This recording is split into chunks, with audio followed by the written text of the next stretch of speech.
Assalamualaikum warahmatullahi wabarakatuh dan salam sejahtera. Saya Nur Anis Aminah binti Rashid dari kelas Bahasa Melayu 2 telah menghasilkan satu bahan bantu belajar yang diberi nama Laman Pantun Pintar. Hal ini demikian kerana bagi memenuhi tugas Sains 2 kursus pengajaran seni bahasa dan tata bahasa dalam bahasa Melayu. Menurut Syuhada Mat Hussein 2023, bahan bantu belajar merujuk kepada sebarang alat, sumber atau media yang digunakan untuk menyokong dan mempertingkatkan proses pembelajaran. Bahan bantu belajar bertujuan untuk memudahkan pemahaman pelajar terhadap sesuatu topik atau kemahiran dengan cara yang lebih interaktif, menarik dan berkesan. Bahan bantu belajar boleh terdiri daripada pelbagai bentuk seperti buku teks, video, permainan pendidikan, aplikasi digital, gambar, papan putih, kad imbas dan sebagainya.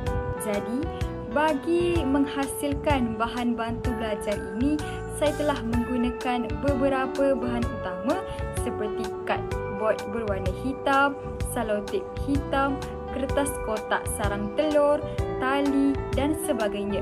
Tujuan utama penghasilan laman pantun pintar ini adalah bagi membantu murid, khususnya murid tahun 1 untuk menghafaz pantun.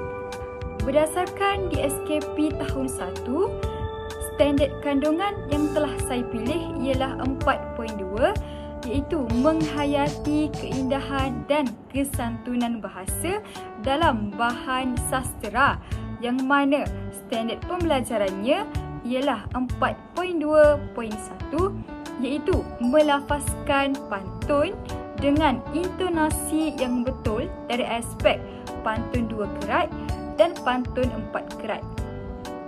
Bagi mencapai objektif pembelajaran ini, saya telah menyediakan 4 laman aktiviti pantun yang menarik dan menyeronokkan yang dapat membantu murid tahun 1 mempelajari karya seni bahasa pantun.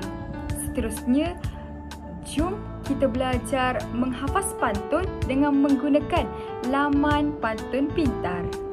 Hai, nama saya Kismina. Saya dari murid tahun 1. Jom belajar bersama-sama saya. Bagi aktiviti pertama iaitu buku pantun, pelajar boleh mengimbas kod QR yang telah disediakan untuk mendapatkan video berkenaan pantun. Jom hafaz pantun 2 kerat bersama-sama. Baca buku jadi budaya, cermin bangsa penuh berjaya. Seterusnya, pelajar perlu menghafaz pantun yang berada di belakang QR berdasarkan video yang telah ditonton sebentar tadi. Aktiviti kedua diberi nama Pantun di Julang Warisan Gemilang. Dalam aktiviti ini, pelajar perlu memilih sebiji telur lalu mencabut keratan kertas yang ada di belakang telur. Seterusnya, pelajar perlu mengimbas kod QR tersebut untuk menonton video pantun. Seterusnya, pelajar perlu menghafaz pantun tersebut dan menampal keratan kertas pada papan nota mengikut jenis pantun, sama ada pantun 2 kerat atau 4 kerat.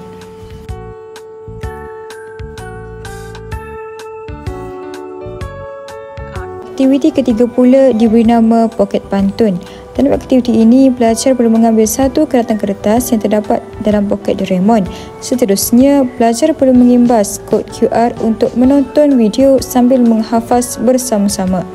Melalui satu rangkap pantun yang telah dibaca, pelajar perlu menampal kertas kod QR yang berisi pantun tersebut di sebelah gambar yang berkaitan dengan makna pantun.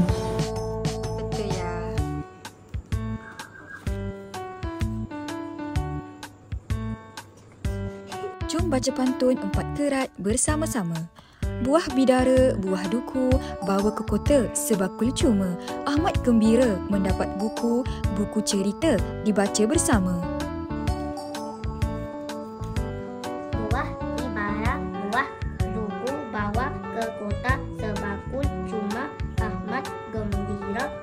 dapat buku-buku cerita dibaca bersama.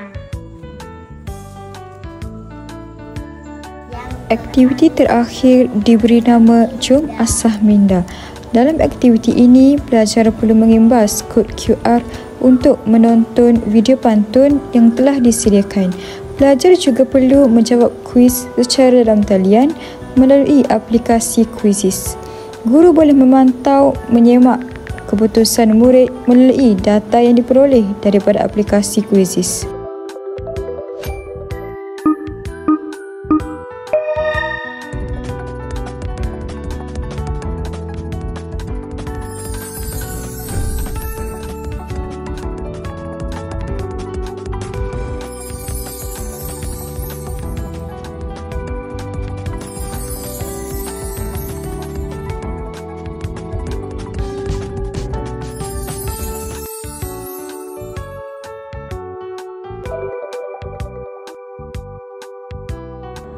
Antara kelebihan laman pantun pintar ini adalah dapat menarik minat murid untuk mempelajari pantun. Penggunaan warna yang pelbagai, elemen haiwan dan kartun serta penerapan unsur digital sememangnya dapat mencetuskan minat murid untuk belajar. Misalnya, pengaplikasian kartun Doraemon, haiwan seperti singa dan gajah serta pembelajaran interaktif seperti kuis digital melalui aplikasi Quizizz, aplikasi YouTube dan TikTok. Menurut Haryanti Muhammad Effendi 2015, bahan bantu belajar yang menggabungkan pembelajaran secara fizikal dan penyerapan unsur digital serta interaktif berupaya merangsang pelbagai deria murid seperti penglihatan, pendengaran dan sentuhan. Kesannya, penggunaan pelbagai deria ini bukan sahaja menjadikan sesi pembelajaran lebih menyeronokkan dan tidak membosankan, malah turut membantu memenuhi keperluan pelbagai gaya pembelajaran murid sama ada secara visual, auditori atau kinestetik. Selain itu, bahan bantu belajar ini juga boleh membantu murid mengakses bahan pembelajaran tanpa bimbingan daripada guru. Murid boleh menggunakan bahan bantu belajar ini pada bila-bila masa jika mereka ingin mengulang kaji, memperkukuhkan pemahaman atau menyemak semula topik yang telah dipelajari. Kesannya, murid dapat belajar secara kendiri dengan lebih fleksibel dan berkesan. Hal ini sekaligus dapat menggalakkan pembelajaran sepanjang hayat serta meningkatkan tahap kefahaman mereka terhadap sesuatu topik tanpa terlalu bergantung kepada guru. Di samping itu, laman pantun pintar ini juga turut menggalakkan pemikiran kritikal apabila murid perlu menganalisis maklumat, membuat pilihan untuk menyempurnakan aktiviti yang disediakan serta menyelesaikan tugas secara kritik. Misalnya, bahan bantu belajar ini memerlukan murid untuk menghafaz pantun yang disediakan setelah menonton video. Seterusnya, memadankan pantun tersebut dengan situasi gambar yang bersesuaian dengan isi pantun tersebut. Kesannya, bahan bantu belajar ini dapat meningkatkan daya berfikir murid secara kritikal dan kreatif apabila murid tersebut perlu berfikir berdasarkan pantun tersebut, situasi mana yang sesuai dan memberi makna terhadap pantun tersebut. Namun begitu, setiap bahan yang diinovasikan sudah tentu mempunyai kelemahan tersendiri. Antara kelemahan bahan bantu belajar ini ialah keperluan terhadap kemahiran digital dan teknologi seperti telefon pintar serta capaian internet yang stabil untuk mengakses bahan pembelajaran seperti kuis digital dan imbasan kod QR yang mengandungi audio serta video pantun. Hal ini menyebabkan murid tiada rujukan atau sumber pembelajaran yang boleh diakses untuk mendengar semula intonasi pantun sekiranya mereka tidak memiliki peranti yang sesuai atau berada di kawasan yang tidak mempunyai capaian internet. Selain itu, bahan bantu belajar ini juga berpotensi mengurangkan tumpuan murid terhadap pembelajaran jika tidak digunakan dengan kawalan yang baik. Murid mungkin terdorong untuk membuka aplikasi lain seperti permainan atau media sosial ketika menggunakan peranti digital. Hal ini sekaligus mengganggu fokus dan keberkesanan sesi pembelajaran. Justru, guru perlulah mengawal aktiviti murid sewaktu menggunakan laman pantun pintar ini agar objektif pembelajaran pada hari tersebut tercapai. Selain itu, antara kelemahan laman pantun pintar ini juga sukar digunakan oleh murid yang masih belum mahir dalam kemahiran membaca, lebih-lebih lagi bagi murid tahun 1 jika tanpa bimbingan daripada guru. Hal ini menyebabkan mereka tidak dapat menyelesaikan aktiviti yang terkandung dalam permainan tersebut dengan berkesan. Sebaliknya, mereka hanya mampu meniru atau mengajuk rangkap pantun yang disediakan melalui tontonan video dan audio tanpa benar-benar memahami maksud yang tersirat dalam pantun tersebut.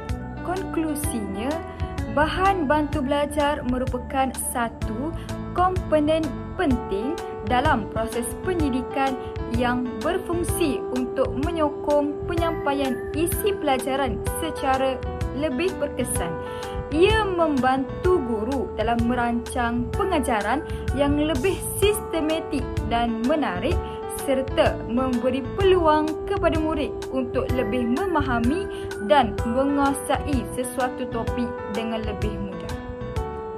Penggunaan bahan bantu belajar juga sejajar dengan pendekatan pembelajaran abad ke-21 yang menekankan kreativiti, inovasi dan keterlibatan aktif murid dalam bilik darjah.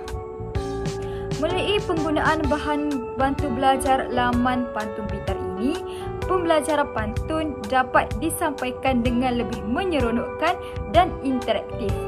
Ia memberi ruang kepada murid untuk terlibat secara aktif dalam proses pembelajaran serta menghargai keindahan bahasa melalui aktiviti yang menarik dan bermakna. Penghasilan bahan seperti ini menunjukkan bagaimana kreativiti dalam pendidikan boleh menyokong pembelajaran murid secara menyeluruh dan efektif.